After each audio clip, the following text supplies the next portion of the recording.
Good evening, afternoon, or morning. This is David Sanders here on the Sanders Sports Show.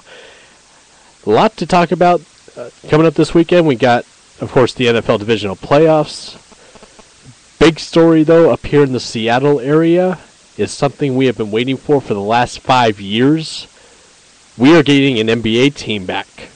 Sacramento Kings are rumored to be sold to the Hanson-Balmer Group in Seattle, who have been trying to get an arena deal struck, which they finally have. With that arena deal, a NBA team was promised by Commissioner Stern, and it looks like that is happening. Matt Steinmetz, reporter in San Francisco, works the pregame and postgame broadcast for the Golden State Warriors as a reporter on Comcast Sportsnet Bay Area, tweeted out this morning, quote, "I've heard from a reliable source that the Kings sale to Hanson-Balmer in Seattle is a done deal. Seattle said the price of the sale is $525 million. Source also said that the Maloofs will have no stake or decision-making within the front office." Nothing has been confirmed yet since that tweet went out. In fact, Eric Rose, a Sacramento Kings spokesman, getting ahead of myself there, almost called him the Seattle Kings. But Eric Rose, Sacramento Kings spokesman, saying, quote, "Nothing has changed within our position, and we will not comment on rumors or speculation about the Sacramento Kings franchise. Looks like all the pieces are in place. It's just a matter of time for this to be a done deal. Plan is for the Seattle Sonics to come back, play in Key Arena for the next 2 years, starting in the fall of this year, the 2013-2014 season.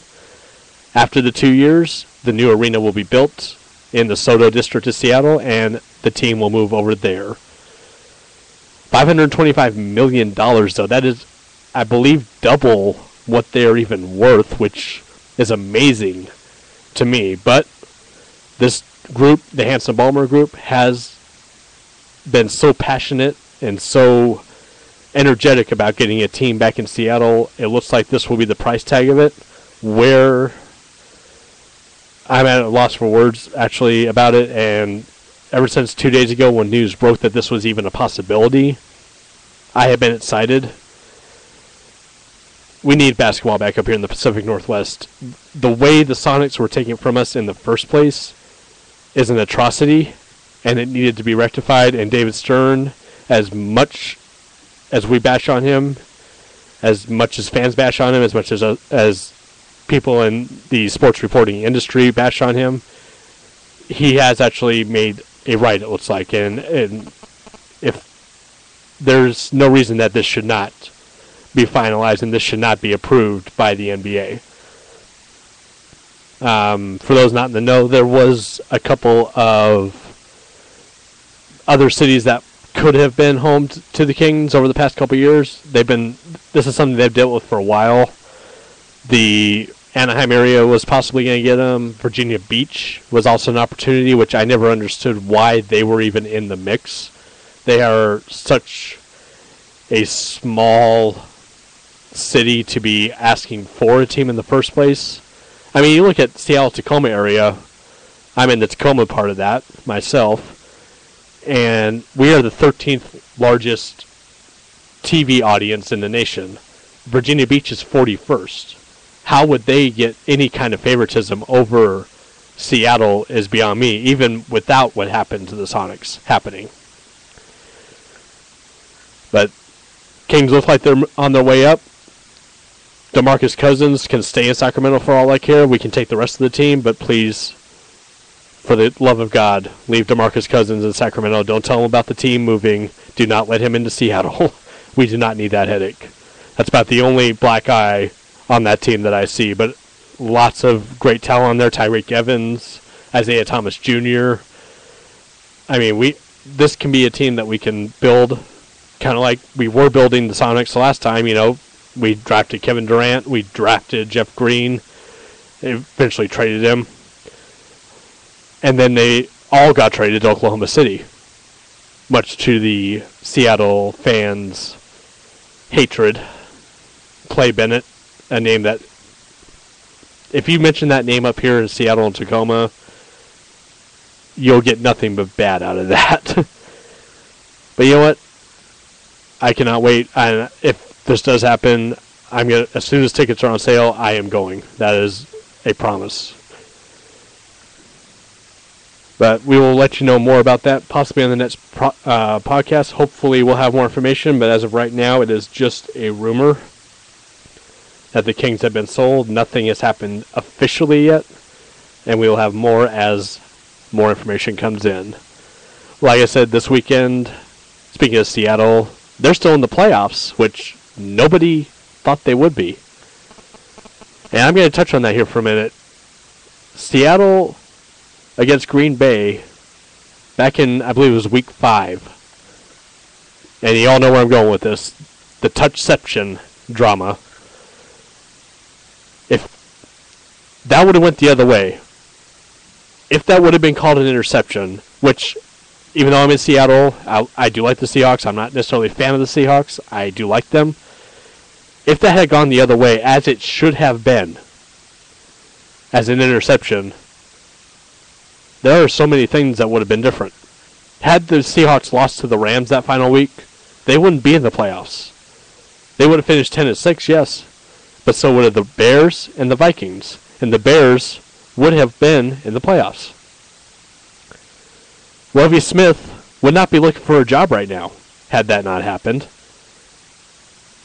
And the 49ers wouldn't have an off week. They would have played last week against the Washington Redskins, and the Packers would have had the week off. And they'd be playing the winner of the, I believe it would be Chicago and Washington game. A lot of things changed when that call happened before they even knew it. And yes, that was the call that broke the camel's back. It was the call that got the real referees back. But you know what? I, for one, would love to see the replacement refs back next week if we have a Seattle-Green Bay rematch in the championship game for the NFC. I would love that because it will be in Green Bay. And then we'll see if the refs would have given Green Bay that call had it been them instead of Seattle, if the same situation arose. A lot of Green Bay fans thought that Seattle didn't really beat them, and really they didn't. The refs beat them. And you know what? Next Sunday, if that happens, Seattle versus Green Bay in Green Bay, Russell Wilson's a lot better than he was back then in week 5. I say back then like it was a long time ago. It seems like it was. The way Russell Wilson has progressed and matured as a quarterback in this short amount of time, it shouldn't be surprising, but it is. It shouldn't be because of his history at Wisconsin. I mean, he walked onto that school, basically, and came out as a starter. Led his team to the Rose Bowl in his first year starting, and that's amazing. Pete Carroll saw something in this kid and said, yeah, let's draft him if he's still on the board in round 3. And yes, they did. And Matt Flynn, once again, thinking he's going to start for a team, finally. Nope. You sit back here while Russell Wilson, this rookie, schools everybody in the league. It's no surprise on what my picks are going to be for the NFC side. Of course, I'm hoping for a Seattle versus Green Bay championship series, so of course I'm picking them. Seattle over Atlanta. Matt Ryan's skid continues. You know what? Everyone dogs on Tony Romo. At least he's won a playoff game. At least Mark Sanchez has won a playoff game. At least Tim Tebow has won a playoff game. Matt Ryan is 0 for 3 in the playoffs. About to be 0 4, I think, on Sunday. And no one gives him as much flack as they do Tony Romo, Mark Sanchez, Tim Tebow, because Matt Ryan's not in a big market city, on a big market team like the Cowboys or the Jets. They're not in Dallas or New York. So, of course, Matt Ryan's not going to get that kind of bashing that the Romos and the Sanchez and the Tebows get. I mentioned Tebow. I'll bring him up here in a moment, too, because a lot of news about him this week, or at least one big piece of news this week. one big rumor shot down, but I'll get to that in a minute. The AFC side of the playoff picture looks like we're looking toward another Peyton Manning versus Tom Brady matchup in the AFC Championship, and rightfully so. Peyton Manning, I will not go as far as to call him the MVP. Comeback Player of the Year, oh, most definitely. MVP, I still have to give it to AP. But, once again, Denver will demolish Baltimore. Sorry, Ray. Your time is up. Ray Lewis will end up retiring after that game. And Tom Brady leading the Patriots against the Texans, who blew out the Texans earlier this year. I believe it was 45-3 or 45-6. I don't know. It was embarrassing for 11. I think they were 8-1, 9-1 at the time. Embarrassing. Oh no, sorry. It was later than that. It was 11-1. The Texans were going into that game. And get blown out like that. Yes, the Patriots, but you're 11-1. Didn't look like it that night. They're not going to look like it again. Patriots will beat the Texans probably by about 40. They're favored by 9. They'll probably beat them by about 40 again. Broncos are favored by 9. That's about right. I think it'll be a 10-point game between Denver and Baltimore. Denver up probably 31-21, something like that. So there's my picks for this week. College football is over, unfortunately. Yeah, that was a horrible end to a great season for Notre Dame. We're going to transition into that here. Brian Kelly said, I believe it was 2 days before the national championship game, that he would not listen to any offers from any NFL teams.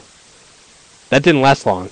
Tuesday morning, reportedly, Brian Kelly met with the Philadelphia Eagles about their head coaching vacancy. And I have a problem with that. I mean, Brian Kelly has done this before, though. In Cincinnati, going to Notre Dame, he left them before they even played their bowl game. It was a BCS bowl, too. Didn't coach it. He was on his way to Notre Dame. He was on his way to South Bend already. He's done this before. How could anyone expect that any different out of Brian Kelly? He's apparently scheduled for a second interview when he gets back in the country. And you know what? He could probably end up being the head coach of the Eagles. Turning away and spurning, in my opinion, a Notre Dame team that he basically dug out of the gutters. They were a 3-win team 3 years ago. The last year under Charlie Weiss. And he has done nothing but improve them. They were the number 1 team this year. They were unranked prior to the season starting. They climbed up into number 1. Some obviously are saying without playing anybody. But you know what? The rankings are the way that they are. The BCS is the way it is. You can only blame the BCS for that.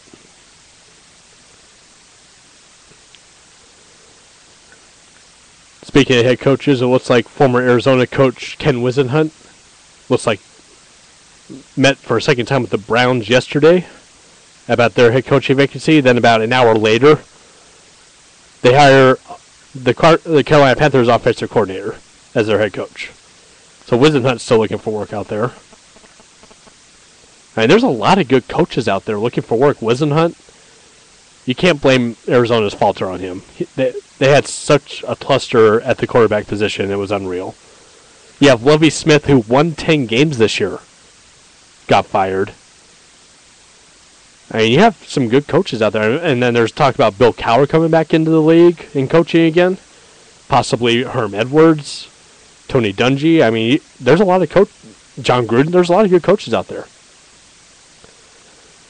A lot of coaching vacancies to fill. I'm an Arizona fan myself, but through and through, I'm an Arizona Cardinals. I'd love to see Lovie Smith over there. I think he will benefit that team a lot.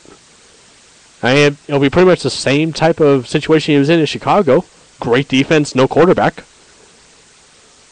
He can make it work. He made it work. He got him to a Super Bowl with that system. He got him in the playoffs quite a few years.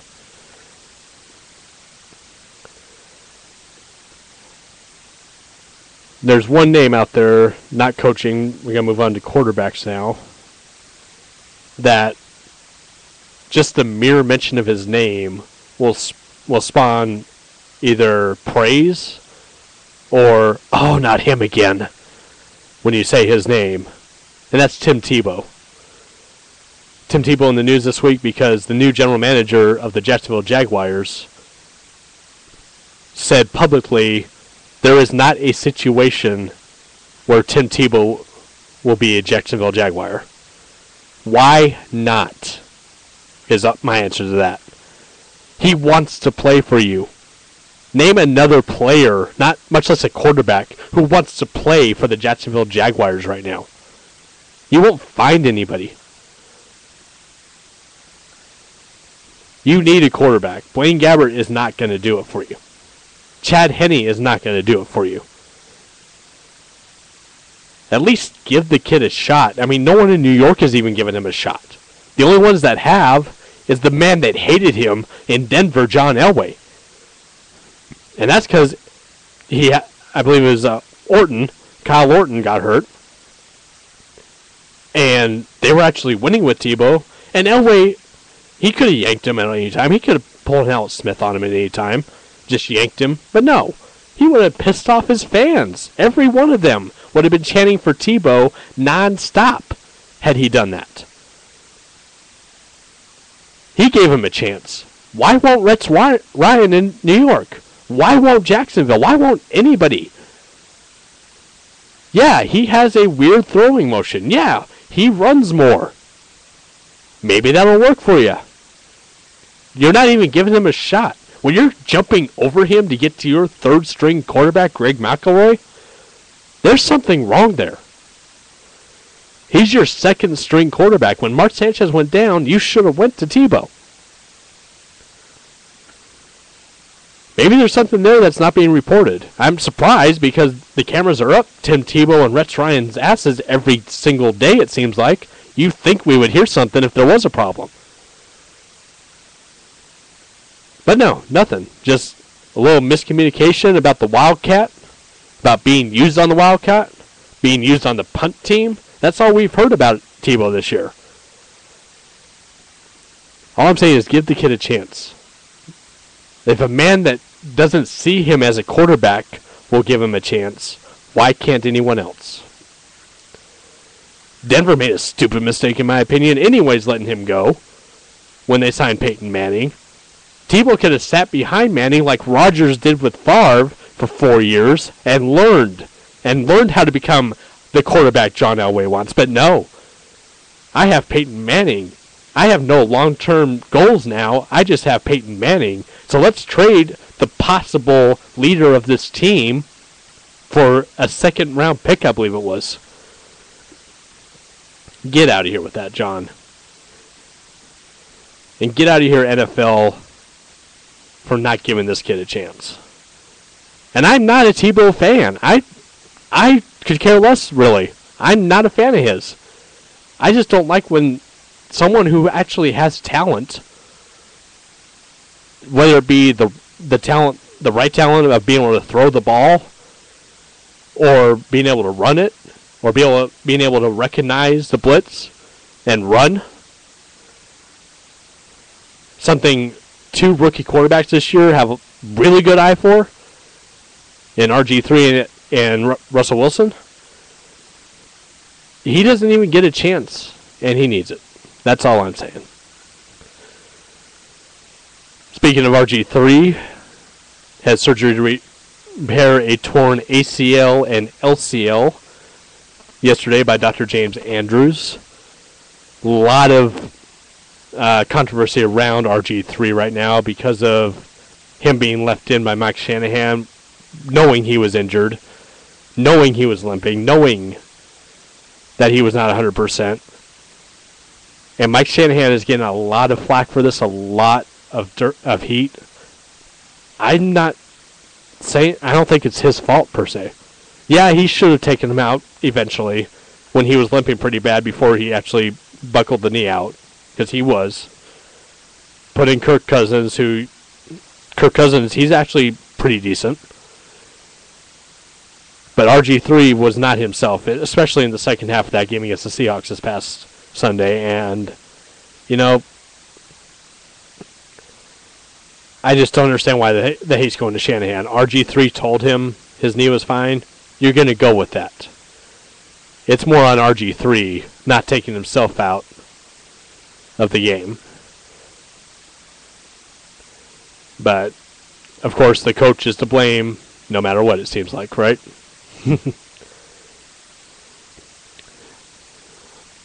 Speaking of RG3 and rookies, I've had a few people ask me who I think the Rookie of the Year is, and it's gotten an unpopular response. But I think there is only one choice, and that's Andrew Luck of the Indianapolis Colts. Yes, Russell Wilson had a great year. Yes, Robert Griffin had a great year. I'm not taking anything away from those two. Neither one of those teams turned around a 2-14 team. None of those players turned around a 2-14 team this year. Neither of those players broke Peyton Manning's rookie passing yards record. And as much as it shouldn't play a role in the choice, which I think it will, the whole Chuck Pagano, as inspirational as it is, I mean, he went through a lot. Battling leukemia, coming back, stronger than ever. Mad props to him. I love him for it. I love the story. That will factor in to this Rookie of the Year race, though. Not to mention turning around the 2-14 team. They were the number one pick. Not even Peyton Manning, not even the greatest quarterback in most people's eyes of the last 20 years, did that in his first year. First year Peyton played, he won, I think, 3 games as a starter. Andrew Luck will be your Rookie of the Year while I'm on the awards. Adrian Peterson is your MVP. Of course, Peyton Manning is your Comeback Player of the Year. Got to give Pagano Coach of the Year, even though he didn't coach all but one game, pretty much. Defensive Rookie of the Year. Defensive Player of the Year. Got to go to J.J. Watt. I mean, he's just a beast. There's no reason AP shouldn't get the MVP, just like there's no reason Manning shouldn't get Comeback Player of the Year.